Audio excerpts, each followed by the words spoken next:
परभणी हिंगोली स्थानिक स्वराज्य संस्था मतदारसंघ विधान परिषदेची निवडणूक लागली आहे।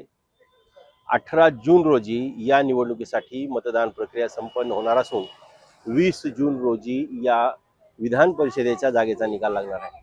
परभणी हिंगोली विधान परिषद ही मागील वेळी जी आहे ती शिवसेनेकडे होती। शिवसेनेचे आमदार विप्लव बाजोरिया यांनी त्याचं प्रतिनिधित्व केलं होतं, पण शिवसेनेमध्ये फूट पडल्यानंतर आमदार विप्लव बाजोरिया यांनी शिवसेना शिंदे गटासोबत जाण्याचा निर्णय घेतला। त्यामुळे नैसर्गिकरित्या महायुतीमध्ये ही जागा शिवसेना शिंदे गटाकडे असल्याचं बोललं जात आहे। त्याचप्रमाणे परभणी हिंगोली विधान परिषदेवर यापूर्वीपासूनच जे आहे ते राष्ट्रवादी काँग्रेसचा वर्चस्व आहे। माजी आमदार बाबाजानी दुराणी यांनी या मतदारसंघाचे 2 वेळेस नेतृत्व केलेले आहे, पण मागील निवडणुकीमध्ये महाविकास आघाडीमध्ये राष्ट्रवादी काँग्रेसची ही जागा काँग्रेस पक्षासाठी सुटली आणि नेमका तिथेच घात झाला आणि काँग्रेसचे उमेदवार सुरेश देशमुख यांचा पराभव झाला आणि शिवसेनेचे विप्लव बाजोरिया यांचा विजय झाला। त्यामुळे आता महायुतीमध्ये आणि महाविकास आघाडीमध्ये नेमकी ही जागा कोणाकडे याच्याविषयी मात्र संभ्रम निर्माण झालेला आहे। त्यातच राष्ट्रवादी काँग्रेसमध्ये फूट पडल्यानंतर सध्या परभणी जिल्ह्यामध्ये राष्ट्रवादी काँग्रेस अजित पवार गटाचं प्राबल्य मोठ्या प्रमाणावर आहे। तर राष्ट्रवादी काँग्रेस शरद पवार गटाचं परभणी जिल्ह्यामध्ये कसल्याही प्रकारचं अस्तित्व स्थानिक स्वराज्य संस्थेमध्ये दिसून येत नाही आणि त्यामुळेच सध्याच्या मतदानाचा विचार केला तर परभणी हिंगोली जिल्ह्यामध्ये राष्ट्रवादी काँग्रेसकडे सर्वात जास्त मतदान आहे। तब्बल 131 मतदान हे राष्ट्रवादी काँग्रेस अजित पवार गटाकडे आहे।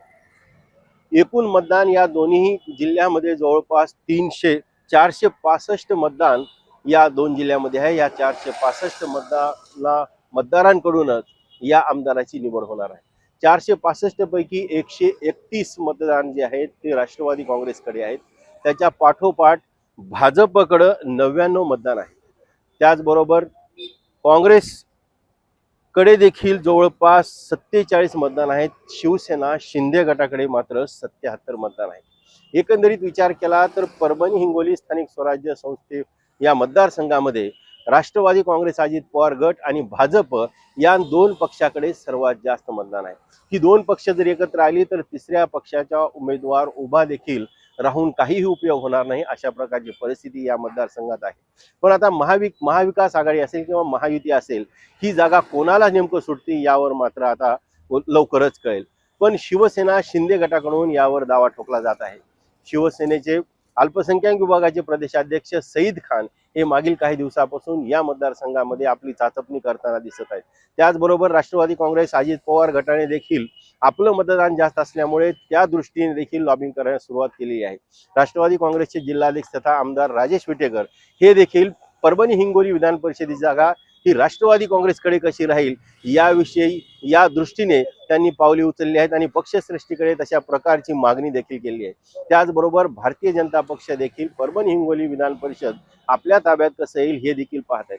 कारण भाजपमध्ये सध्या वरपुडकर आणि बोर्डीकर हे दोघे असल्यामुळे आणि सुरेश वरपुडकर यांचा नुकताच विधानसभेमध्ये पराभव झाल्यामुळे त्यांना देखील या निवडणुकीमध्ये उतरण्याची इच्छा आता कार्यकर्त्यांकडून व्यक्त केली जात आहे। महाविकास आघाडीकडे म्हणावं तेवढं मतदान या परभणी हिंगोली स्थानिक स्वराज्य संस्थेमध्ये नाही। त्यामुळे महायुतीमध्ये जर बिघाडी झाली तरच महाविकास आघाडीच्या मतांना कुठेतरी भाव येऊ शकतो, अशा प्रकारची परिस्थिती निर्माण झाली आहे। एकंदरीतच आता काही दिवसातच कळेल की नेमकी ही जागा कोणाकडे सुटेल। पण संख्याबळाचा विचार केला तर राष्ट्रवादी काँग्रेस अजित पवार गटाकडे सर्वात जास्त मतदान असल्यामुळे नैसर्गिकरित्या ही जागा जी आहे ती अजित पवार गटाकडे सुटावी अशा प्रकारची मागणी सर्व स्तरातून होत आहे। तर दुसरीकडे यापूर्वी या विधान परिषदेत मतदारसंघाचं नेतृत्व शिवसेना शिंदे गटाचे विप्लव बाजोरिया यांनी केलेलं आहे। त्यामुळे ही जागा पुन्हा एकदा शिवसेनेला सुटावी असं देखील शिवसेनेकडून म्हटलं जात आहे।